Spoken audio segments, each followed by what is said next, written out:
ሰላም የተወደዳችሁ የስፖርት 365 ዝግጅታችን ነው።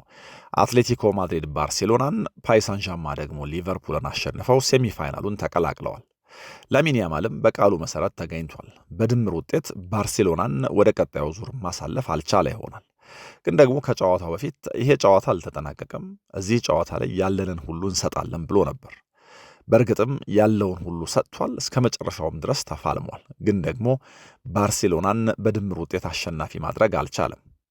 ከጨዋታው በፊት ላሚን ያማል ሲናገር እንደ አንድ የ18 ዓመት ተጫዋች አልነበረም። ሁልጊዜም ከእንደዚህ ያሉ ፈታኝና ትልልቅ ጨዋታዎች በፊት ሲናገር ከጫና ነፃ ሆኖ ነው።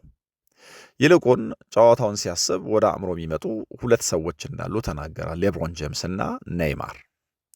ከነዚህ ሰዎች ኢንስፓይሬሽን ወስጄ ወይ ደግሞ በእነዚህ ሰዎች መነሳሻ ከዚህ ቀደም በባስኬትቦልና በእግር ኳስ እነዚህ ተጫዋቾች ካደረጉት መነሻ ባርሴሎናን ወደ ቀጣዩ ዙር ለማሳለፍ ያለኝን ሁሉ አረጋለሁ፣ ያለኝን ሁሉ ሰጣለሁ ብሎ ነበር። ለነገሩ ባለፈው የውድድር ዘመን እንደዚሁ በኢንተር ሚላን ሲሸነፉ ላሚን ያማል ባርሴሎናን እዚህ ምዕራፍ ላይ በድጋሚ ይዞት እንደሚመጣ ቃል ገብቶ ነበር። ይህንን አድርጓል። እዚህም ጨዋታ ላይ ሌብሮን ጄምስና ኔይማርን እንደ መነሳሻ እንደወሰደ ተጫዋች ገና 30 ምናምነኛው ሰከንድ ላይ ነው ሙከራ ያደረገው፣ ደግሞ ጨዋታው ላይ ተጽዕኖ መፍጠር የጀመረው። ባርሴሎናን ወደ ጨዋታ የመለሰ ወሳኝ ጎል የሚያስቆጠረው እሱ ነበረ። 1-0 እንዲመሩ ያስቻላቸው። በእያንዳንዱ የኳስ ንክኪ፣ በእያንዳንዱ አጋጣሚ ምን ያክል አስፈሪ እንደሆነ የሶስት የአራት ተጫዋቾችን ትኩረት እንደሚስብ፣ ግን ደግሞ 3 እና 4 ሆነው እንኳ በቀላሉ ሊያቆሙት እንደማይችሉ በድጋሚ ያየንበት ምሽት ነበር። እንግዲህ በዚህ የውድድር ዘመን በጥቅሉ በሻምፒየንስ ሊጉ አትሌቲ ሊያስቆጠረውን ጎል ጀምሮ 6 ጎልና 4 አሲስቶች አሉት። ይሄ በጣም የሚያስደንቅ ነው። ከጨዋታው በፊት ሃንሲ ፍሊክ ሲናገሩ በአንድ ለአንድ አጋጣሚዎች የዓለማችን ምርጡ ተጫዋች ነው ብለው ነበር። ይሄ ብዙ የሚያጠራጥር አይመስለኝም። ጫና የመሸከምም ችግር ያለበት አይደለም። ገና ትንሽ ሆኜ ከአቅሜ በላይ ሪስፖንሲቢሊቲ ወስድ ነበር እና ተላምጄዋለሁ። ለዚህ ብዙ ጫና አይሰማኝም። ይልቁን እንደውም እንደዚህ ያለውን ኃላፊነት ኢንጆይ ነው የማደርገው የሚል አስተያየት ሰጥቶ ነበር። ሃንሲ ፍሊክ ግን ይህንን ጨዋታ ለማሸነፍ ተአምር እንደሚያስፈልጋቸው አስቀድመው ተናግረው ነበር። የእውነትም ተአምር ያስፈልግ ነበር። በእርግጥ ይህ አትሌቲ እንደ ከዚህ ቀደሙ አይነት አትሌቲ አይደለም። በእርግጥ ጨዋታው ላይ የመጨረሻዎቹ እንቅስቃሴዎች ወይ ደግሞ የመጨረሻው ምዕራፍ ላይ የድሮውን አትሌቲ የሚመስል መልክ እንኳ በተወሰነ መልኩ ያየም ቢመስለኝ፣ ግን ደግሞ በጥቅሉ ይህ እንደ ከዚህ ቀደሙ የሚከላከል አይደለም። ብዙ ሽንቁሮች ያሉት ነው። ከከዚህ ቀደሙ የአትሌቲ ቡድን ወይ ደግሞ መልክ በተለየ መንገድም የሚያጠቃ ነው እና በዚህ ምክንያት በጣም ክፍት ነበረ ጨዋታው። ለነገሩ የአትሌቲ ባህሪ ብቻ ሳይሆን በዋናነት የባርሴሎና በኃይል ኃይል ለመጫወት ለተጋጣሚው ጎል ይበልጥ ተጠግቶ ለመጫወት መሞከር ጨዋታውን ክፍት አድርጎታል። ከሳጥን ሳጥን የሚሮጥበት አድርጎታል እና ባርሴሎና ጎል ሊያስቆጥር እንደሚችል እርግጠኛ እንኳን ብንሆን ላይቆጠርበት እንደሚችል ግን ማስተማመኛ መስጠት አንችልም። በዚህም ምክንያት ትላንትና የጨዋታውን መልክ የቀየረ ጨዋታውን የወሰነ ጎል ሉክማን አስቆጥሮበት ባርሴሎና መልስ መስጠት ሳይችል ቀርቷል። ላሚን ያማል በእርግጥ ከጨዋታው በፊት እንዳለው ሌብሮን ጄምስና ኔይማርን እንደ ኢንስፓይሬሽን እንደወሰደ ሰው ጨዋታውን በጣም በቶሎ ኢምፓክት ማድረግ ችሏል። በቶሎ ተጽዕኖ መፍጠር ችሏል። እንግዲህ ሌብሮን ጄምስ 2016 ከክሊቭላንድ ካቫለሪስ ጋር የኤንቢኤ ክብር ሲያሳካ ፕሌኦፉ ላይ የ3-1 ዴፊሲት ነበራቸው እና ከዛ የ3-1 የፕሌኦፍ ዴፊሲት አገግመው ነው እንግዲህ መጨረሻ ላይ ባለ ክብር የሆኑት። ኔይማርም ቢሆን ባርሴሎና በመጀመሪያው ዙር በፓሪስ ሳን ዠርማን 4-0 ተሸንፎ ከዛ በኋላ 6-1 እንዲያሸንፍ ትልቅ ምክንያት ነበር እና ያው ለነገሩ ኔይማር የልጅነት ተምሳሌቱ እንደሆነ ይታወቃል እና ሁል ጊዜ ኔይማር ኢንስፓየር ያደርገኛል እና ገንዘቤን ከፍዬ ከገባው ኔይማርን ለማየት ነው በሚል ለኔይማር ያለውን አድናቆት ከጨዋታውን በፊት ተናግሯል እና ደግሞ ተስፋ አረጋለሁ ዓለም ዋንጫ ላይ እንደማየውም ብሏል ላሚን ያማል እና እነዚህን ሰዎች እንደ ኢንስፓይሬሽን እንደወሰደ ሰው በሚገባ ጨዋታው ላይ ተጽዕኖ መፍጠር ችሏል። ጎል አስቆጥሯል።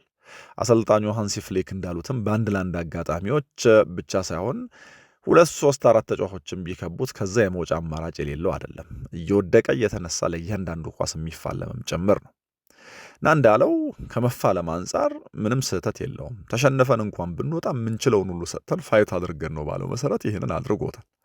እና ደግሞ ለዚህ ባርሴሎና ስለመጫወት ከጨዋታው በፊት ሲናገር ያለው አንድ ነገር ሁላችንም ወይ ደግሞ አብዛኞቻችን ከዚህ አካዳሚ ወጣንን፣ ይሄ ወጣት ስብስብ ነው እና ደግሞ የባርሴሎና ደጋፊዎች ነን፣ ለባርሴሎና ያለን ፍቅር እስከ መጨረሻው እንድንፋለም ያደርገናል ብሎ ነበር እና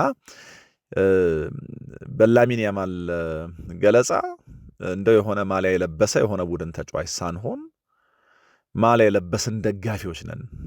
ስለዚህ ለባርሴሎና መጫወት እንደዚህ ባለ ምዕራፍ መገኘት ክብር ነው እና እንዳለው ይሄንን በተገቢው መንገድ ሊያረጉት ሞክሯል። ትልቁ ችግር ግን ሜትሮፖሊታኖ ላይ እንደው በጣም ሬር በሆነ አጋጣሚ አትሌቲኮ ማድሪድ ተሸነፈ እንጂ በድምር ውጤት አትሌቲን አሸንፎ ማለፍም የሚቻል አይነት አይደለም። ይህንን ነው አትሌቲኮ ማድሪድ በሚገባ ያስመሰከረው። እንደ መጀመሪያው የካምፕ ኖ ጨዋታ ለረዥም ጊዜ ኳሱን ይዞ ለመቆጣጠር ሞክሯል ባርሴሎና። እዚህኛውም ጨዋታ ላይ ግን ትልቁ ችግር እንደ ኩባርሲ ሁሉ ጋርሲያም ደግሞ ጨዋታው 10-11 ደቂቃ እየቀረው በቀይ ካርድ ተሰናብቷል። ይሄ ለባርሴሎና መልካም ዜና አልነበረም። ባርሴሎና ጨዋታውን ወደማይደረስበት ከፍታ መስቀል መውሰድ የሚችልባቸው አጋጣሚዎች ነበሩት። ፈርሚን ሎፔዝ ይህንን ለማድረግ በጣም ተቃርቦ ነበር፣ ግን ደግሞ አልቻለም። አደገኛ ጉዳትም ነበር የገጠመው ባርሴሎና።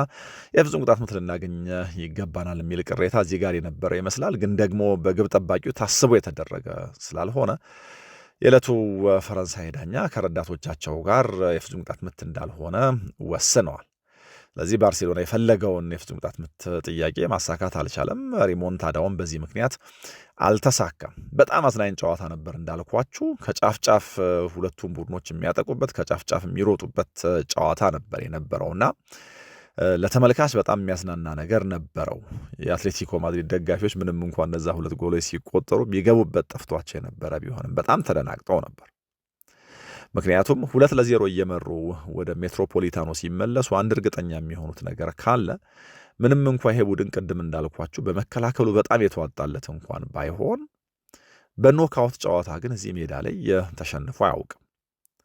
ከዛ ደግሞ ከሜዳው ውጪ 2-0 አሸንፎ ሜዳው ላይ ውጤት የተቀለበሰበት ሁለትና ከዛ በላይ አግብቶ በሻምፒየንስ ሊግ ውጤት የተቀለበሰበት አንድ አጋጣሚ ከዚህ ቀደም ዩናይትድ ከፓሪስ ሳን ዠርማን ጋር የተጫወተበት አጋጣሚ ነው። ማርከስ ራሽፎርድ ፓርክ ደ ፕሪንስ ላይ በጣም በተለየ መንገድ ተጽዕኖ የፈጠረበት ጨዋታ፣ ኦሊ ጉናር ሶልሻየር የዩናይትድ አሰልጣኝነቱን ይበልጥ ያስተማመነበት ጨዋታ። ስለዚህ እንደዚህ ያለው ነገር ይፈጠራል የሚል ስጋት የአትሌቲኮ ማድሪድ ደጋፊዎች ከጨዋታው በፊት አልነበራቸውም። ጨዋታው ላይ ግን ሁለት ፈጣን ጎሎች ተቆጠሩባቸው። ከዛ ደግሞ የባርሴሎና ጨዋታ በጣም የሚያስፈራ ነው። በማንኛውም ሰዓት ጎል ሊያስቆጥር እንደሚችል ያመላክታል።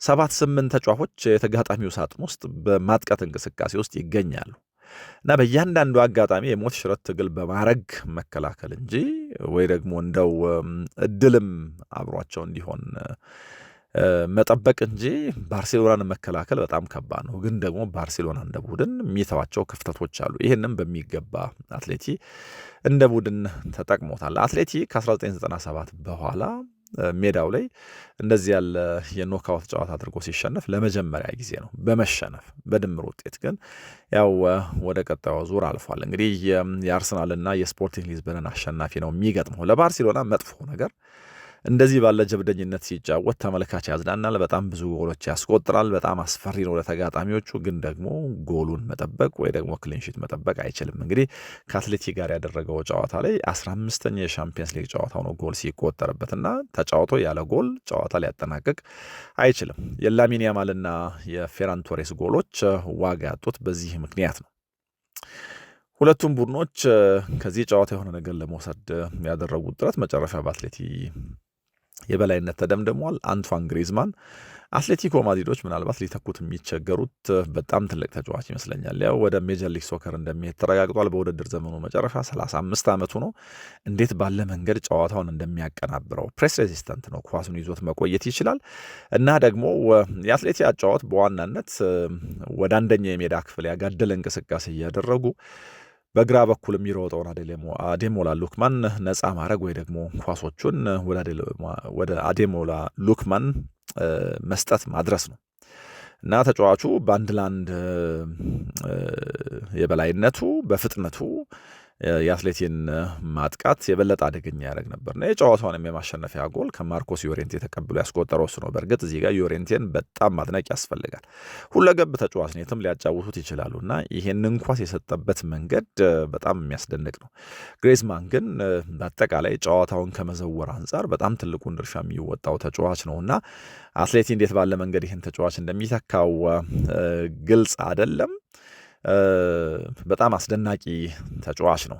አልቫሬስ ጎል ያስቆጥር እንጂ በጣም ታታሪ ነው። እንደዚህ ላለው ቡድን፣ እንደዚህ ላለው ምሽት፣ እንደዚህ ላለው ጨዋታ የሚሆን አጥቂ ነው። ያለውን ሁሉ የሚሰጥ ታታሪ ነውና በጥረታቸው በታታሪነታቸው ይህንን ማድረግ ችለዋል። በነገራችን ላይ የታታሪዎች ቡድን ብቻ ሳይሆን አትሌቲ እንደ ሁልጊዜ ሁሉ በደጋፊዎቹም ጭምር ለመበርታት ለመቆም በጣም ብዙ የሚችል ነው እና ዲየጎ ሲሞኔ እንደተለመደው ወደ ደጋፊዎቹ ዞሮ ቡድኑን እንዲያበረታቱ በጣም በተደጋጋሚ ሊያነሳሳ ሲሞክር ነበረ እና የባርሴሎና ልፋት በዚህ ምክንያት መና ቀርቷል። ሃንሲ ፍሊክ ላሊጋውን ስናገኝ ይህን ሁሉ ነገር አላስበውም ብለዋል እና መቼ እንዴት ወይ ደግሞ በምን ያክል ፍጥነት ላሊጋውን እናሳካዋለን እሱን እንጃ፣ ግን በጣም በቶሎ ላሊጋውን በማሳካት ከእንደዚህ ያለው የስሜት ዝቅታ መውጣት እንደሚፈልጉ ተናግረዋል እና ስብስባቸው በእድሜ በጣም ለጋ ነው። 24 ዓመት ከ347 ቀን ነበረው እና በሻምፒየንስ ሊግ የኖካውት ጨዋታ በእድሜ ትንሹ ቡድን ነው። በዚህ ምክንያት ይህንን ቡድን በድጋሚ ለሚቀጥለው የውድድር ዘመን ይዤ እመጣለሁ ቢሉ አለማመን አይቻልም። ግን ደግሞ ይሄ የሻምፒየንስ ሊግ ስንብት ሃንሲ ፍሊክንና ኃላፊነታቸውን ምኑ ጋር ያስቀምጠዋል እናያለን። ለአትሌቲኮ ማድሪድ የትላንትናውን ጨዋታ ማለፍ ግን በጣም በብዙ መንገድ እንደው ሴሚፋይናሊስት ከመሆን ባሻገር አንድ የሚሰጣቸው የተለየ ትርጉም ካለ ዋና ተከላካዮቻቸው በሌሉበትና አምስተኛ ተመራጫቸው ክሌሞን ሎንግሌ በተጫወተበት ጨዋታ መሆኑ ነው። ይሄ ባርሴሎና ተጫዋች አትሌቲ ውስጥ አምስተኛው ተመራጭ ነው። እንግዲህ 2025 ክረምት ላይ ነው መጨረሻ ላይ ከብዙ መንከራተት ከተለያዩ ክለቦች የውሰትና የአጭር ጊዜ ቆይታ በኋላ ወደ አትሌቲኮ ማድሪድ የመጣው ወይ ደግሞ የባርሴሎና ውሎ የተቀደደው እና ባርሴሎና በሮማ ሊቨርፑልና ባየር ሚኒክ ሲወጣ በሻምፒየንስ ሊጉ ከ2018 እስከ 22 ባለው ጊዜ የባርሴሎናን ደጋፊዎችና ሜሲን አንገት ያስደፉ ስህተቶች ሰርቷል። ወይ ደግሞ እዛ ደካማ የተከላካይ መስመር ውስጥ ነበረ። ገና 30 ዓመቱ ነው። መጥፎ ተጫዋች አይደለም፣ ግን ደግሞ በጣም ብዙ ስህተት የሚሰራ ነው። በቅርብ ጊዜ ደግሞ አስቀድሞ በታሰበው በተባለው ልክ የሆነ ከፍታ ላይ እንዳልደረሰ ይታያልና እንደ ዴቪድ ሃንኮና ሆሴ ማሪያ ሂሜኔዝ አይነት ተጫዋቾች አልነበሯቸው። ማርክ ፑቢልም ተቀጥቷል። ስለዚህ ለአትሌቲኮ ማድሪድ በጣም ፈታኝ ነበር እንደዚህ ካለ ተጫዋች ጋር ባርሴሎናን መግጠም። ስለዚህ ለሲሞኔ መጨረሻ ላይ ከዚህ ጨዋታ አሸንፈው መውጣትና ባርሴሎናን ወደ ቀጣዩ ዙር ማሳለፍ በብዙ መንገድ ትርጉም ያለው ነው ማለት ነው እና በቀጣይ እንግዲህ የአርሰናልና የስፖርቲንግ ሊዝበንን አሸናፊ ይገጥማሉ። በጣም የሚያዝናና ጨዋታ ነው። ምናልባት ያልተመለከታችሁት ሙሉ 90 ደቂቃውን ቁጭ ብላችሁ ብታዩ የምታተርፉበት ጨዋታ ይመስለኛል። ሃይላይቶቹን ስታዩ ለነገሩ ይጋብዛችኋል። ሌላኛው የፓሪስ ሳን ዠርማንና የሊቨርፑል ጨዋታ ነው። ሴሚፋይናል ውስጥ ወይ ደግሞ ወደ ሴሚፋይናሉ አንድ እግሩን አስገብቶ ነው ፓሪስ ሳን ዠርማን የመጣው እና ከዚህ ጨዋታ ከሊቨርፑል ይልቅ ፓሪስ ሳን ዠርማን የተሻለ የማሸነፍ እድል እንዳለው ከጨዋታው በፊት በጣም ብዙ ማሰብ ይቻል ነበር። እርግጥ ነው ሊቨርፑል የመጀመሪያው ጨዋታ ላይ ኢብራሂማ ኮናቴም አርኔ ስሎትም ከጨዋታው በኋላ ብለውታል፣ 2-0 ብቻ መሸነፋችን እድለኛ ያደረገን ነበር። እዚህ ጨዋታ ላይ ደግሞ አለማሸነፋችን እድለቢስነታችን ያሳያል ብለዋል። እውነት ነው። ሊቨርፑል ደጋፊውን በሚገባ እንደ መነሳሻ በመጠቀም እዚህ ጨዋታ ላይ የተሻለ ሆኖ ለመቅረብ ሞክሯል። ግን ደግሞ ፓሪስ ሳን ዠርማን ማሸነፍ ቀላል አይደለም። የክቫራትስኬሊያ፣ ኦስማን ዴምቤሌና ዱዌ የፊት መስመር እንቅስቃሴ ለቫንዳይክና ለተከላካይ መስመር ተጫዋቾቹ ተጣማሪዎች ሁሉ በጣም ፈተና ነበር። ነገሩ ለሊቨርፑል መጥፎ ዜናም አለ፣ የሁጎ ኢኪቲኬ መጎዳት እና ተጫዋቹ በሙሐመድ ሳላህ ተተክቶ ወጥቷል። በስትሬቸር ነው የወጣው። እንግዲህ ጉዳቱ ጥሩ አይመስልም ተብሏል። አጠገቡ የነበሩ ተጫዋቾች በእርግጥ በቅርብ ርቀት የሊቨርፑል ተጫዋቾች አልነበሩም። ኋላ ግን በቅርብ ርቀት ተጫዋቹን ያዩት ሁሉ ተረብሸው ታይተዋል እና ወደ ዓለም ዋንጫ የሚሄዱንም ጉዳይ ጥያቄ ውስጥ የሚከተው ነው። በዚህ ውድድር ዘመን እንግዲህ ከሊቨርፑል ተጫዋቾች ከአዳዲሶቹ ግዢዎች ብቻ ሳይሆን ከነባሮቹም በጣም የተለየ እንቅስቃሴ ሲያደርጉ ከከረሙት መካከል አንደኛው ሁጎ ኢኪቲኬ ነው እና ይሄ በጣም ትልቅ እጦት ነው። ለቀጣዮቹ ጥቂት ጨዋታዎቻቸውም ሆነ ለተጫዋቹ ምን ያክል ጊዜ ከሜዳ እንደሚረግ እርግጠኛ ባንሆንም ሞሐመድ ሳላ ተቀይሮ እንደገባ በጣም በቶሎ ነበር ኮንትሪቢዩት ሊያደርግ የሞከረው። ግን ደግሞ ማርኪኒዮስ እንዴት ባለ መንገድ የቫንዳይክን ኳስ እንዳወጣው ይሄ ለሊቨርፑል በጣም ትልቅ እድል ይመስል ነበር። ኋላ አርኔ ስሎት ጎሜዝንና ሃክፖን ቀይረው ጨዋታውን የተሻለ ለማድረግ ሞክረዋል። ልክ ነው።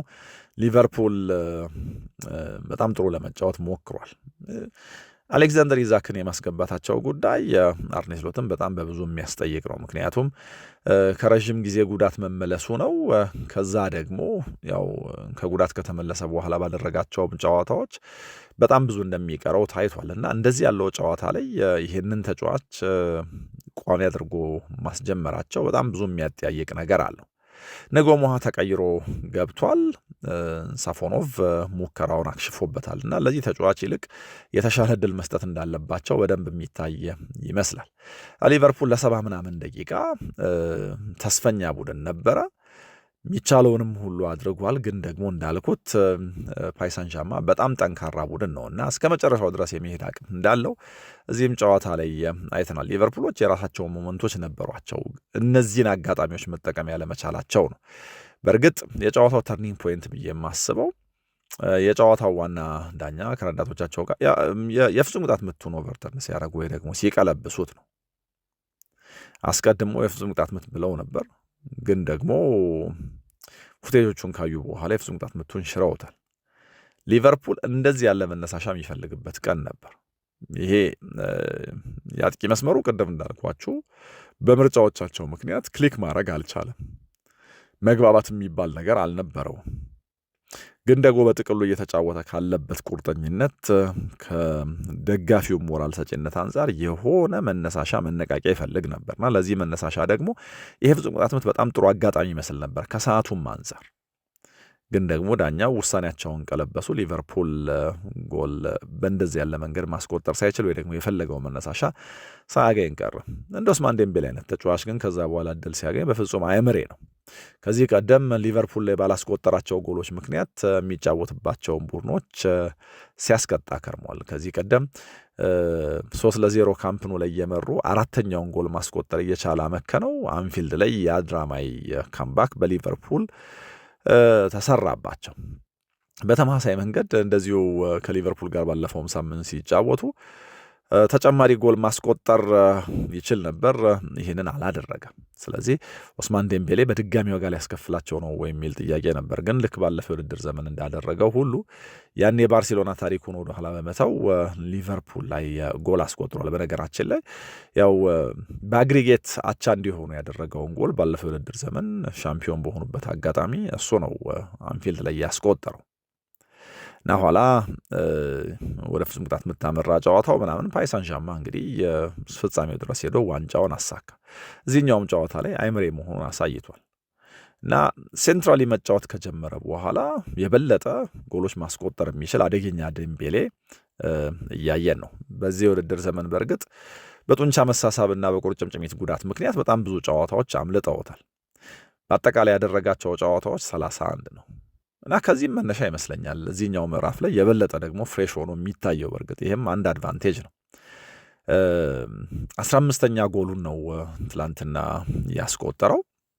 ከእነዚህ 31 ጨዋታዎች 31ን የተጫወተው 19ኙን ነው በቋሚነት የጀመረው። እንግዲህ 15 ጎሎች አስቆጥሯል እና በአውሮፓ መድረክ ደግሞ 3ኛ ጎሉ ነው እና ይሄ የዴምቤሌን ወሳኝነት በተለየ መንገድ ያሳያል። የመጀመሪያው ዙር ጨዋታ ላይ ክቫራትስኬሊያና ዱዌ ነበሩ ጎል ያስቆጠሩት። እነዚህ ተጫዋቾች ከዴምቤሌ ጋር ተጣምረው ቅድም እንዳልኩት በጣም ትልቅ ፈተና ለተጋጣሚው የሚሰጡ ናቸው።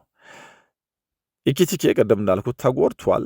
የቀድሞ ክለቡ ፓሪስ ሰን ዠርማን ላይ ተጽዕኖ ለመፍጠር ያደረገው ጥረት አልተሳካም። እንደዚህ ባለ መንገድ ከሽፎበታል። ግን በትልቁ የኢኪቲኬ ነገር ሲነሳ ኢዛክና ፍሎሪያን ቪርትስንም ማንሳት ያስፈልጋል። ከዚህ ጨዋታ በፊት እነዚህ ተጫዋቾች እንግዲህ 300 ሚሊዮን ፓውንድ የወጣባቸው ናቸው።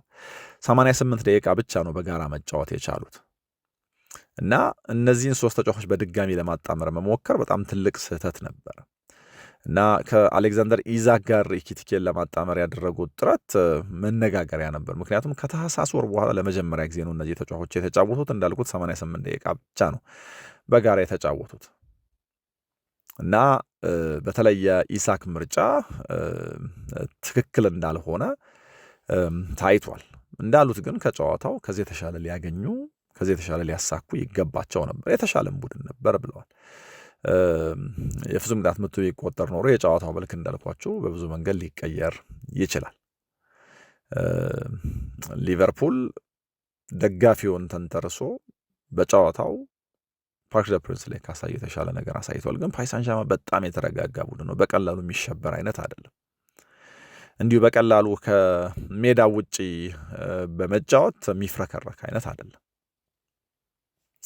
እና ይሄንን አንፊልድም ላይ አሳይቷል። ሊቨርፑል ዶሚኔት ባደረገበት ወይ ደግሞ ሊቨርፑል የተሻለ ሊጫወት በሞከረባቸው እንኳን አጋጣሚዎች ወይ ግብ ጠባቂው በግሩም ሁኔታ ኳስ ያድናል፣ ወይ ደግሞ ተከላካዮቹ፣ ወይ ደግሞ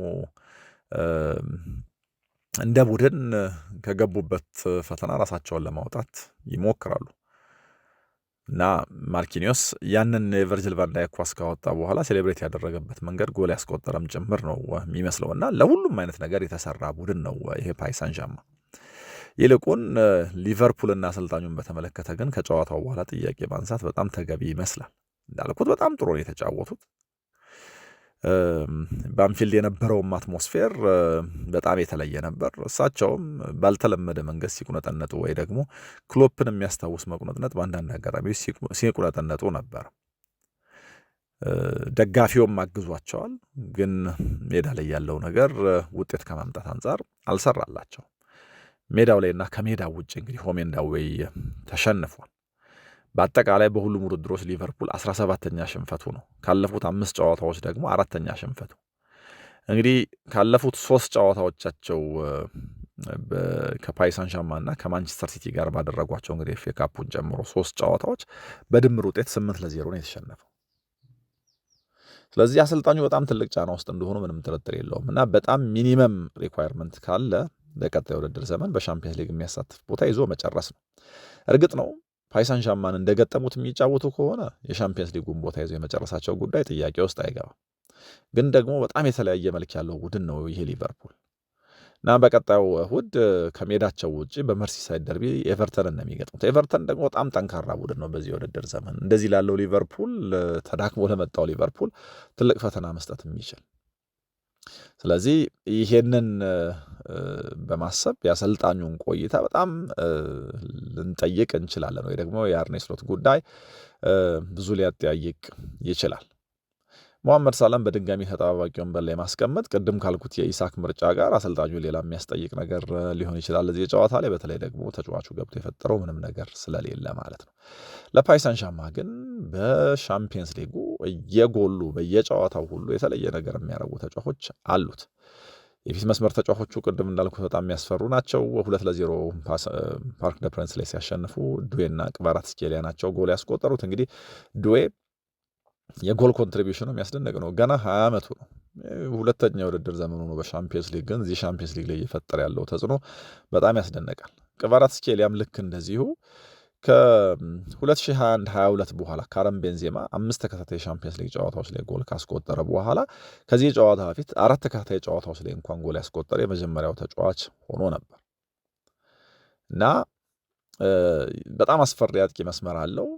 ኳስም አይቀሙ። በዛ ላይ ደግሞ ታታሪ የሆኑ አማካዮች አሏቸው። የተከላካይ መስመሩም ልክ እንደዚሁ በጣም የሚያስደንቅ ነው እና ይሄ ፓሪስ ሳን ዠርማን ከዚህም በኋላ ረዥም ርቀት መጓዝ የሚችል መሆኑን በድጋሚ ሌላ ምልክት ሰጥቷል እና ፍጻሜው ድረስ የመድረስ አቅም አለው። ፓሪስ ሳን ዠርማን ባክ ቱ ባክ ዋንጫ የማንሳት አቅም አለው። ይህንን አቋም ይህንን መልክ ይዞ መቀጠል የሚችል ከሆነ በቅርብ ጊዜ ደግሞ ከእንግሊዝ ቡድኖች ጋር የሚያደርጋቸውን ጨዋታዎች በጣም በቀላሉ የሚያሸንፍ እየሆነ መጥቷል። ለሊቨርፑል በጣም ጥሩ ነገር የተሻለ መጫወቱ ነው። በጣም መጥፎ ነገር ግን በዚህ ውድድር ዘመን እንዴት የሚጫወት ማሸነፍ የሚባለው ነገር ከሊቨርፑል መራቁ ነው። አርኔ ስሎት በሻምፒየንስ ሊጉ በኩል ቀጣሪዎቻቸውን ማሳመንና ለሚቀጥለው የውድድር ዘመን የሊቨርፑል አሰልጣኝ መሆን የሚችሉ ከሆነ እናያለን። ዛሬ ደግሞ የሚደረጉ የሻምፒየንስ ሊግ ጨዋታዎች አሉ። እነዚህን ጨዋታዎች የተመለከተ ዝርዝር ጉዳይ ኋላ ላይ ይዤ ይመለሳለሁ። የትላንትናዎቹን ጨዋታዎች በተመለከተ ያላችሁን አስተያየት ልታጋሩኝ ትችላላችሁ። አብራችሁኝ ስለነበራችሁ አመሰግናለሁ። ሰላም ሁኑ።